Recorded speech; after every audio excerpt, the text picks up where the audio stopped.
Pushkin. The following episode contains discussions of sexual assault that some listeners may find distressing. There's a certain equality in death. Visit a British military cemetery with its pristine lawns and carefully tended flower beds, and you'll see no difference between the pale stone grave markers of women's service members and those of their male counterparts. Below a carved crest of their unit, be it Army, Navy, or Air Force, the tombstones carry each woman's name, her rank, the date on which she died, and her age: 44, 27, 21, 18, 17. In a space at the bottom of each stone, relatives are permitted to add a brief personal message. One grieving family writes, "Not goodbye, darling, but au revoir, for we will meet again." Illness and accident accounted for hundreds of these wartime deaths. And while women were not supposed to serve on the front lines, many were indeed killed by enemy bullets and bombs. But distressingly, some of these tombstones also mark the final resting places of women who died in other troubling circumstances. 37-year-old Lillian Welsh, an army cook, is cycling back to the cottage she shares with her husband William and their daughter Audrey. Her steel helmet and military gas mask are slung over her shoulder. It's late in the evening, and the twisting road is dark. Thick woodland comes right up to the edge of the tarmac, the bare winter branches meeting overhead. Lillian probably isn't too concerned by the gloom. She's familiar with this quiet route. But then, the sound of an approaching engine slowly fills the chill night air. The light from the truck's hooded headlamps might just be enough to illuminate Lillian's back and cast a shadow onto the tarmac ahead. The light grows stronger, the engine louder. Something isn't right. Lillian keeps to her side of the road and pedals on. Why doesn't he overtake? Why doesn't he pull over to the right and pass by? Hemmed in by trees, there's no obvious escape for the cyclist. How long this terrifying chase lasts isn't known. Perhaps it's a matter of seconds, or perhaps Lillian is pursued by the driver for hundreds of yards. When the fender of the truck hits Lillian's bike, the force is enough to crumple the frame. Lillian is catapulted from the saddle and sprawls onto the road just ahead of the truck. Her wristwatch stops at 9:53.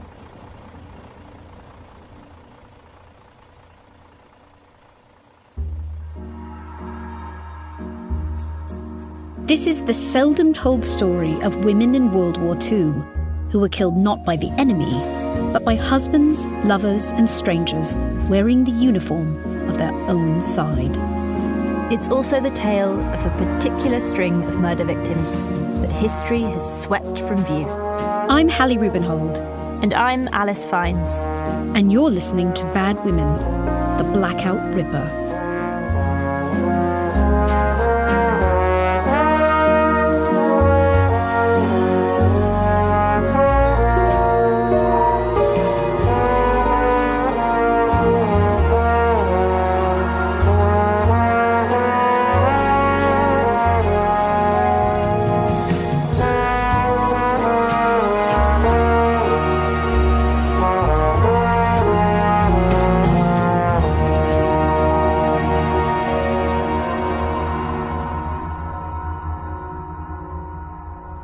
During the Second World War, violence perpetrated against women wasn't confined to the Blackout Rippers' West End hunting ground.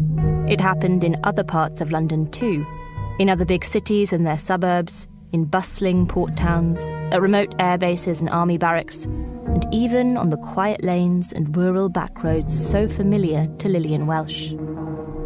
In this episode, we'll leave Piccadilly and Soho to explore the lives of young women who enlisted in the armed forces. These women made unique and brave contributions to the war effort, breaking codes and parachuting into enemy territory. They also made other, equally important contributions doing the dull and dirty tasks that freed men up to fight on the front line. Many had the time of their lives. I was very much afraid the war would end before I could get involved and help to win, but luckily it didn't, and in fact had a rather interesting war. Women like Patricia Outram were plucked from their homes and faced new challenges alongside people they'd never otherwise have met. The foundations of careers were built, friendships forged, and romances kindled. I did have a boyfriend, a Canadian. We used to explore Kent in his staff car and, have a bit of a social life. But of course he went off to Europe and he wrote for a time, and then obviously he lost interest. So I didn't form any permanent attachment during the war. I was quite keen not to, actually, because I didn't just want to be married and settle down, have a family. I wanted to have a career. Pat and her sister Jean were teenagers when they joined up, and their foreign language skills saw them assigned to top-secret work, spying on the enemy. Vor der Kaserne, vor dem großen Tor, stand eine Laterne und steht sie noch davor. Today, both aged nearly 100, the sisters have a party piece. They sing the popular wartime hit Lili Marlene together. Pat in German, Jean in Italian. Per te, Lili Marlene, per te, Lili Marlene. Yes, I probably got a lot of the words wrong, but we used to sing it out, so. Both women clearly loved their time in the forces. And in retirement in the leafy London district of Chiswick, they happily regale visitors with tales of their wartime exploits. I'm probably the only respectable old lady in Chiswick who might be able to use a light machine gun. But the new opportunities they enjoyed sometimes brought new and less welcome interactions. Jean, a crossword whiz who became a codebreaker, travelled widely. Her secret work took her to the battlefronts of North Africa and Italy, often perilously close to the fighting. But it was in London that she experienced one chilling brush with danger. During an air raid, she was forced to take cover in a public shelter. And there was a man there, the most appalling creature that I'd ever seen in the whole of my life, who reached out as I came in.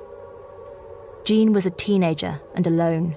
She turned on her heels and raced back up the steps to escape this male assailant.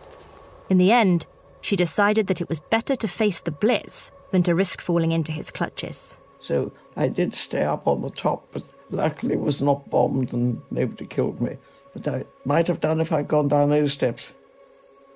Such terrifying encounters were by no means rare, and while Pat and Jean have nothing but praise for their male colleagues, women in the forces didn't just have to avoid assault at the hands of strangers in air raid shelters. The men fighting alongside them could also pose a threat. Men must dodge advancing bullets, and girls are expected to dodge advancing men. Dr. Tessa Dunlop says female veterans have long been reluctant to talk about such harassment. They don't want to undermine the reputation of Britain's military forces in its greatest hour. Why would they want to do that? You know, we were the goodies. Our boys were the good guys. Tessa is the author of Army Girls, the secrets and stories of military service from the final few women who fought in World War II. She spent countless hours talking to female veterans and examining written accounts from the time. I noticed there was a clear discrepancy between the way in which they remembered their experiences, fondly, laughing, oh, he's a bit of a pest, giggling about it in late great old age, and the letters they wrote home, especially if the letters were written between contemporaries, written to their peers. Tessa's research has uncovered patterns of harassment, intimidation, and sexual offences that are grimly familiar to women today, like the behaviours described in this private letter. I do wish that men didn't always assume that if they take you out, they can kiss you whenever they choose. Last night, I went with a naval type to the club. He started getting gooey, and I had a hell of a time on the way home. When service women faced lewd comments, unwanted advances, groping, or worse, the opportunities to challenge such behaviour were limited. There was the usual social pressure on women to manage the egos of all men. But the military added another power dynamic. Would any allegations be taken seriously if the man accused was of a higher rank? Tessa gathered testimony from an army clerk, Joan Aubrey, who came under intense pressure to enter a relationship with an officer. And he just drives her to distraction. He sort of stalks her. I mean, he starts trying to contact her parents. He tries to change her leave to match hers. He leaves her flowers on her desk. He tries to kiss her. She's really bothered by it. She writes to her parents. She says, "I'm so depressed. I could really wish all these men would go away." Well, mainly one particular man. With her daily work life thus blighted and no relief in sight, all Joan could do was pray that the officer would be posted elsewhere, hopefully to the grim fighting taking place in the remote jungles of Burma. Other than these letters and diaries, this sort of harassment doesn't leave much of a paper trail. And to the military's shame, it's only when it becomes more extreme and more violent that it finally crops up in the official archives, in the form of court-martial papers, police files, and autopsy reports. It was pretty dark stuff that's going on at its worst. Pretty dark stuff indeed. It was still early when farm worker Herbert Pratt set out. Too dark for him to see much of anything as he cycled to the fields and his waiting tractor. But then a strange shape on the verge at the side of the road caught his eye. A cap lay on the ground, bearing the insignia of the Women's Branch of the Army, the Auxiliary Territorial Service, or ATS, and close by was its owner. Lillian Welsh had suffered devastating head wounds. Blood trails across the tarmac revealed that her body had been dragged from the obvious site of the collision. Whoever had killed this soldier had lingered at the crime scene, tampering with evidence. Lillian's underwear had been removed and placed next to her corpse. Lillian was laid to rest in the shadow of the ancient stone church not far from the Welsh family cottage. Her coffin was ceremonially draped with the Union flag, and her headstone bore the crest of the ATS, as well as her rank and serial number. The sergeants for whom she cooked stood to attention at the graveside, and full military honours were observed as her coffin was lowered into the ground. Investigators reviewing Lillian's long list of injuries quickly concluded that only a heavy vehicle could have wrought such damage, the type of vehicle driven almost exclusively by military personnel. Good evening, Corporal. I've got a few questions I'd like to ask you, if you don't mind. Police officers checked alibis for army drivers in camps in the vicinity. They identified one man who returned alone to his billet in a 1.5-ton truck after 10 o'clock on the night in question. At first, William Flack denied the allegations, but with the discovery of a pair of blood-drenched boots hidden away under his army cot and of incriminating dents and blood traces on the truck, his story slowly shifted. He was new to the area, and he had mistakenly passed the turn to his camp and followed Lillian's route home instead. He maintained that he hadn't seen the cyclist at all, not until it was too late. He claimed that, disorientated and panicked, he'd moved her body and tampered with her underclothes, all in a bid to make it appear that someone who knew her had committed the crime. Flack was charged with willful murder. Then, the prosecution added more charges to the court docket.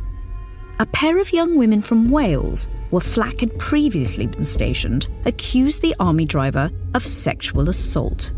One woman described how he'd launched his attack after knocking her from her bike with his truck. Flack denied this version of events. These women were simply lying. And as for mowing Lillian down, bespectacled Flack stated that he was a novice behind the wheel and he'd repeatedly asked to be reassigned from driving duties because he fretted about his eyesight. He wasn't in the habit of deliberately knocking down women and launching sexual attacks on them. He was just clumsy. After 25 minutes of deliberation, the jury agreed with Flack. He was no murderer. And the judge, for his part, concurred with this verdict. Rather than being sent to the gallows, Flack received a 7-year prison sentence for manslaughter. Flack died in 2002. Who knows if, as an elderly man, he stood to attention amidst other veterans at Armistice Day parades, if he shared stories of his time in the forces, or if he let people stand him a beer at the local pub in thanks for his wartime service. Bringing offenders before the courts and securing convictions was difficult enough in this age before advanced forensic science, but when young women, and particularly service women, were the victims, there were other hurdles to clear. Women in the forces were dogged by crude insinuations that they invited the advances of men and that they were asking for trouble. In fact, the reports and files on these cases are often a dismal exercise in victim blaming. All too often, violence against women was cruelly ignored or coldly dismissed. Bad Women, The Blackout Ripper, will return in a moment.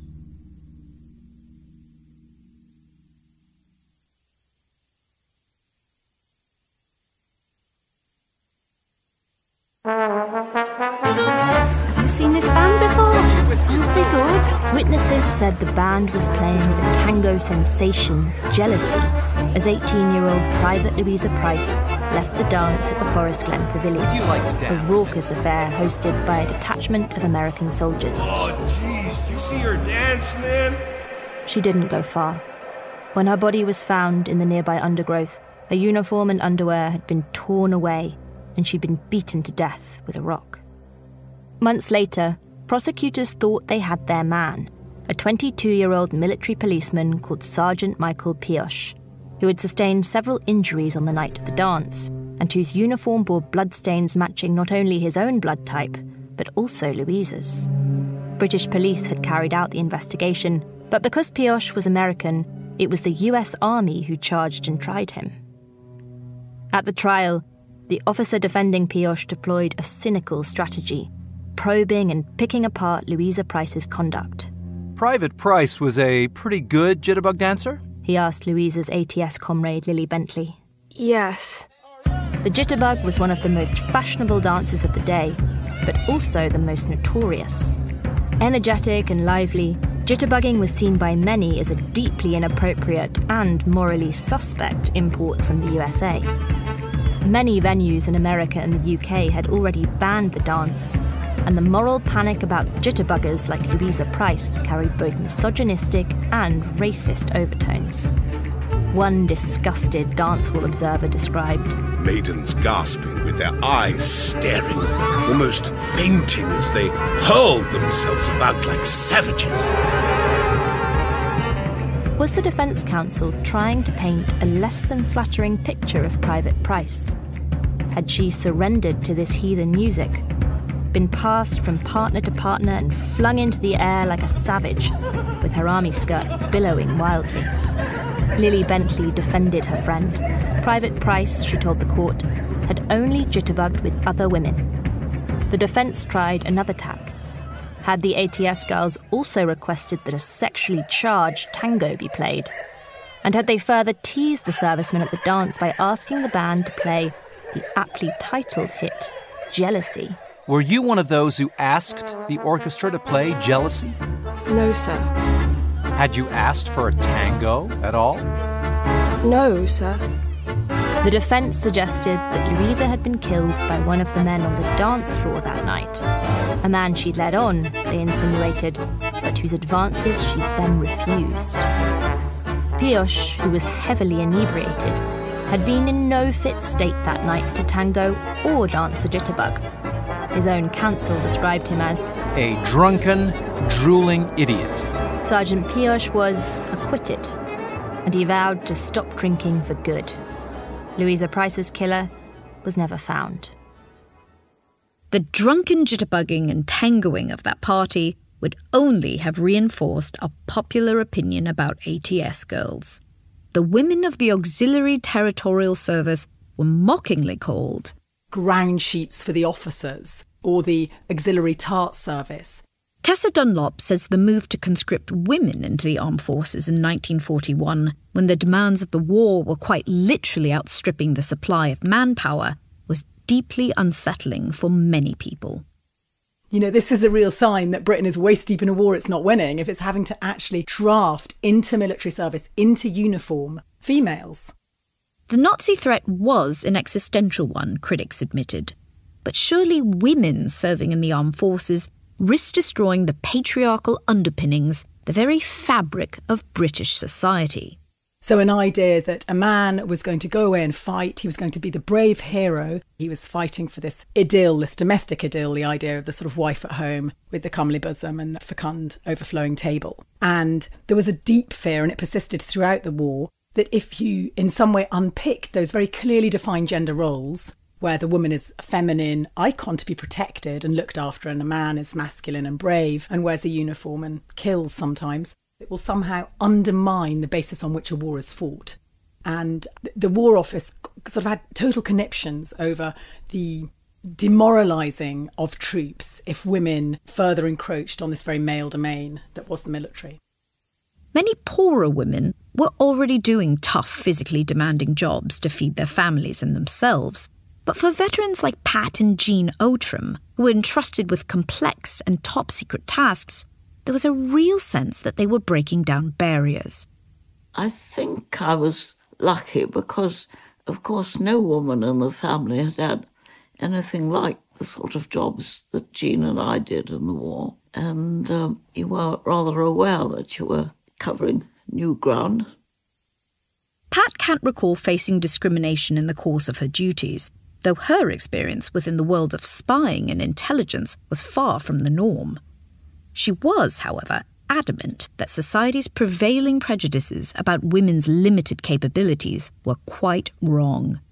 I'm very keen that women can really do most jobs. Anything like intelligence or the sort of jobs that I was involved with perfectly well be done by a woman. But I think we did make a considerable step forward during the war by showing that, yes, we could do perhaps a bit more than women had ever been thought of as capable of.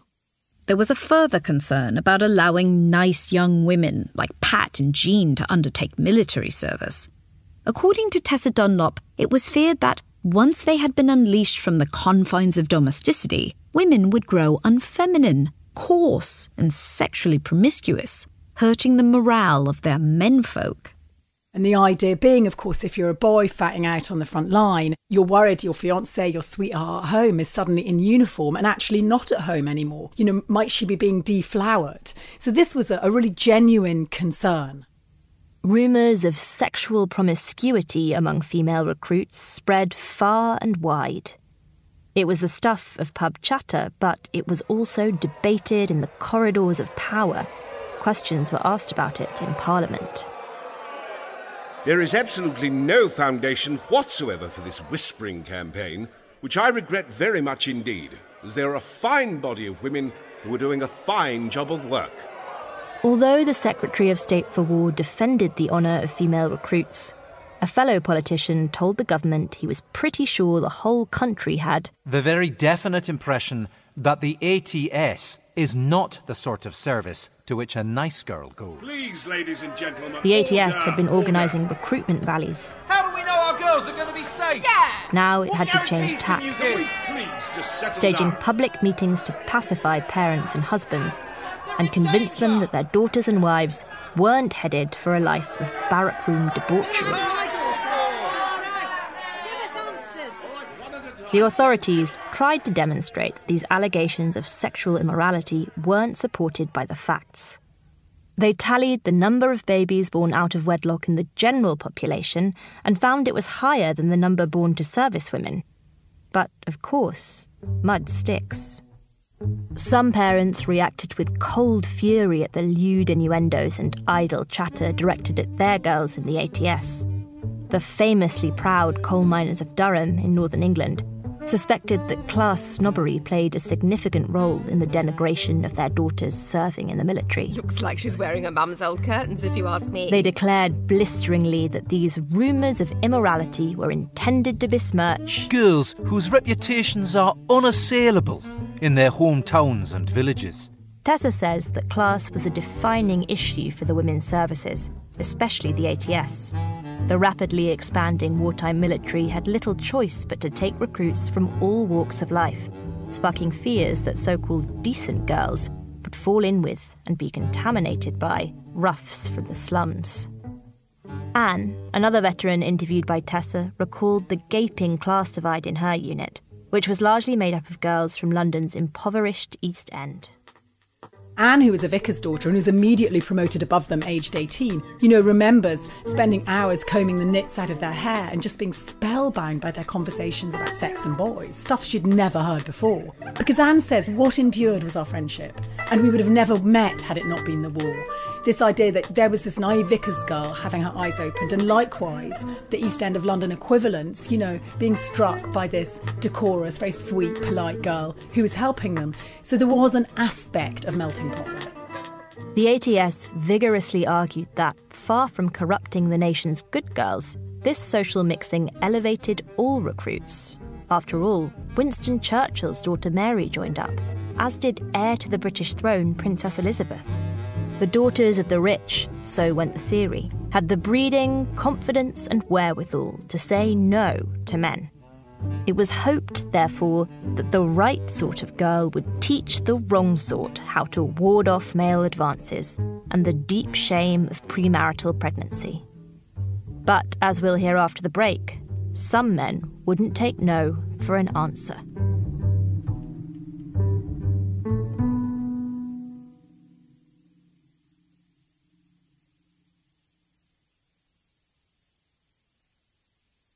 The following story contains explicit language and descriptions of sexual assault that some listeners may find understandably distressing. We've also changed names to align with modern practices for protecting the identities of victims of sexual offences. I'm gonna fuck you, I'm telling you. Jane is terrified. It's nearly midnight and an American soldier has pushed her off a bicycle and dragged her into the shadow of a hedge beside the road. The GI is on top of Jane now, tearing at her uniform and sexually assaulting her. Jane asks the stranger if he will stop so that they can talk. The man agrees and allows Jane to stand. She steps away from her attacker and screams for help. Help! The soldier tackles Jane, once more dragging her to the ground, but her cries have finally attracted the attention of some people nearby. Two other GIs, smoking behind a hedge, rush to her aid, scaring the rapist away.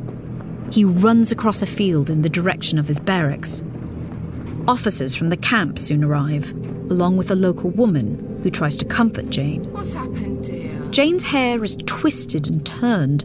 Her army uniform is disarranged, the stockings torn. No, you've had a nasty fry. Her cap has come loose in the prolonged struggle against her attacker. She asks her rescuers to help her find it. The witnesses describe her as upset and hysterical.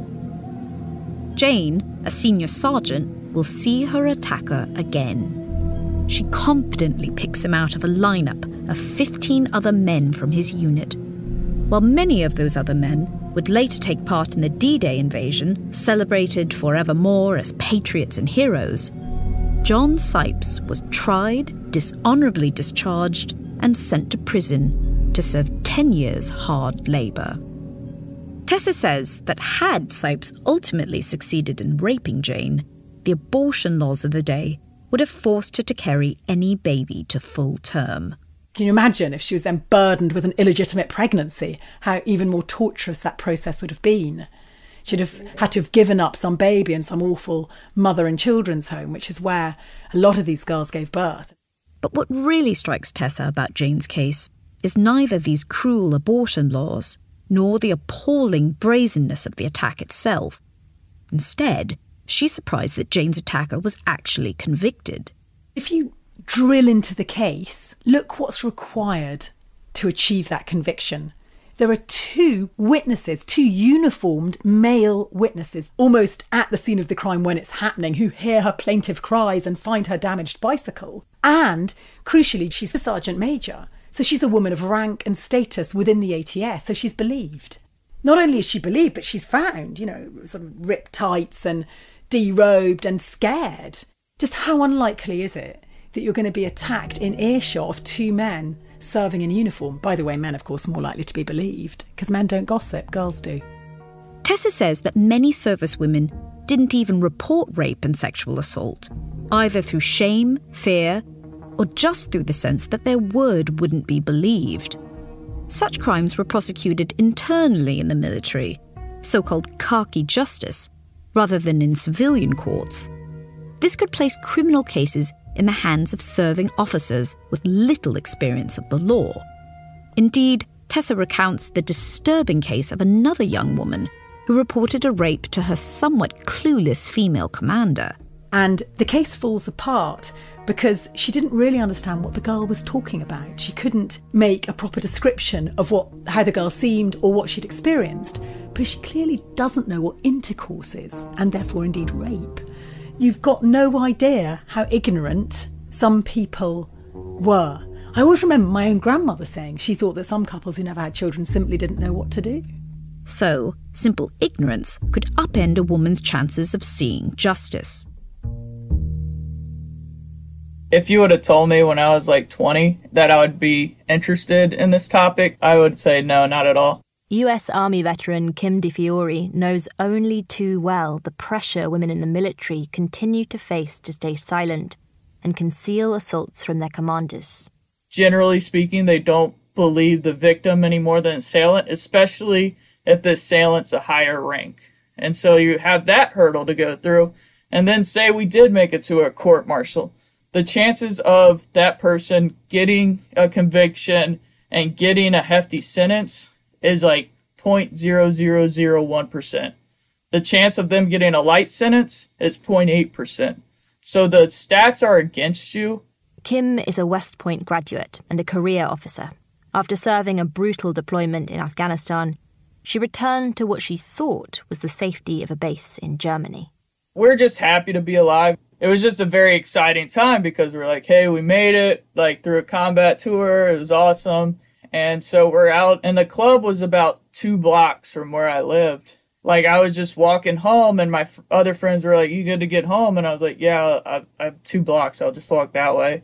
And one of the guys followed me, and I was too drunk to really fight him off. I just said, like, no, I don't want you here. And, I just kept saying, no, no, no. And then next thing I know, I'm waking up, and the next morning, he's gone. And I just, couldn't get out of bed. And it was just this horrible new reality to wake up to. And until you've been through it, you can't really empathize with the victims of, waking up that next day and that next week and just seeing, that cloud that's just over you. And you're just like, what do I do? Because I know the system, and it's not going to work in my favor. As a captain herself, Kim would have been expected to deal with allegations of rape or sexual assault brought to her by her troops. But she didn't formally report her own rape. And when I was telling people, I guess they assumed that I had reported it. But there was just such a matter of fact about it. It was like saying, I got shot at Afghanistan. And it wasn't like, oh, yeah, that's really bad. It must have been traumatic. It took me forever to even use a word like sexual assault or rape or military sexual trauma, anything like that, because there was so much blame on me. But it was traumatic. And that trauma ended Kim's army career. She's now an author and an advocate for reform when it comes to the way the military deals with sexual assault. We asked her to look at some of the cases from World War II that we'd identified in the files. Was she at all surprised reading them? If you would have asked me at 18, yes. But after being in the military for 13 years, not at all. It's such a prevalent problem. The victim-blaming attitudes inherent in some of the stories like that of the jitterbugging Private Louisa Price, reminded Kim of warnings she was given as a young Army cadet. I remember getting a briefing at West Point in about 2005, and the central message around sexual assault was, hey, females, be careful what you wear because you don't want to be asking for trouble. It just cringes me to this day, and that's the reality of it, is you still have messages like that saying, don't ask for it, rather than putting the onus on, hey, let's get rid of rapists. Kim argues that war further clouds our judgment about rape and the men who perpetrate it. We celebrate those who show courage in battle or who are charismatic leaders, and we struggle to conceive that they might not behave so nobly in other situations. You can be a really good leader and also be a rapist. This bias can even make its way into the rape cases that do reach the military courts. You're allowed to present in your defense like a good soldier defense, saying basically like, oh, this person can't be that bad of a person because they deployed to Iraq 3 times. Such hero defences crop up in the World War II archives as well. In one case, a soldier who had launched a terrifying assault on a woman was given just a minor fine after his superiors told the court that he'd shown heroism in battle.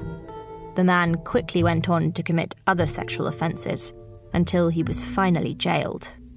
Reflecting on the experiences of women in World War II, Kim recognises patterns that haven't changed. The tendency to excuse attackers and blame victims, the conflict of interest inherent in allowing an organisation to investigate its own members, and the onus placed on women to change their behaviour in the face of male violence. Kim also points out that men, too, are victims of sexual coercion and violence in the military. This was as true of World War II as it is today. Kim certainly doesn't criticise those ageing female veterans who shy away from speaking about the harassment, abuse and violence they endured. But she implores the rest of us to pay attention to the voices in the private letters and army files from that time, and to heed what those women, so long dismissed, have to say. It's a hard topic to discuss, so it does a lot of good talking about it, even if it is uncomfortable. And I'll tell you, it's uncomfortable for all of us.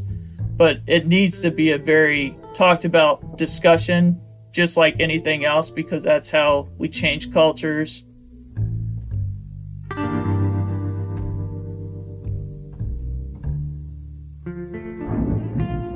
In the next episode of Bad Women, we'll return to London's West End to meet the enigmatic Margaret Lowe, a refined woman known on the streets of Piccadilly simply as the Lady. We'll trace her complicated story and meet the violent men who seek her out.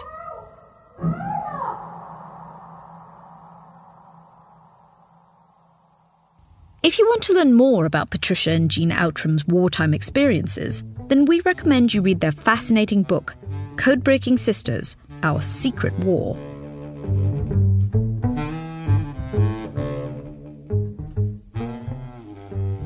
Bad Women, The Blackout Ripper is hosted by me, Hallie Rubenhold. And me, Alice Fiennes. It was written and produced by Alice Fiennes and Ryan Dilley, with additional support from Courtney Garino and Arthur Gompertz. Kate Healy of Oakwood Family Trees aided us with genealogical research. Pascal Wise sound designed and mixed the show and composed all the original music. The show was recorded at Wardour Studios by David Smith and Tom Berry. You also heard the voice talents of Ben Crow, David Glover, Melanie Guttridge, Stella Harford, Gemma Saunders and Rufus Wright. Much of the music you heard was performed by Ed Gocken, Ross Hughes, Christian Miller and Marcus Penrose. They were recorded by Nick Taylor at Porcupine Studios. Pushkin's Ben Tolliday mixed the tracks. And you heard additional piano playing by the great Berry Wise. Hi, Berry. The show also wouldn't have been possible without the work of Jacob Weisberg, Heather Fain, Carly Migliori, Maggie Taylor, Nicole Morano, Eric Sandler, and Daniela Lucan. We'd also like to thank Michael Buchanan Dunn of the Murder Mile podcast, Lizzie McCarroll, Catherine Walker at the Royal Pharmaceutical Society, and the Earby Historical Society. Bad Women is a production of Pushkin Industries. Please rate and review the show and spread the word about what we do. And thanks for listening.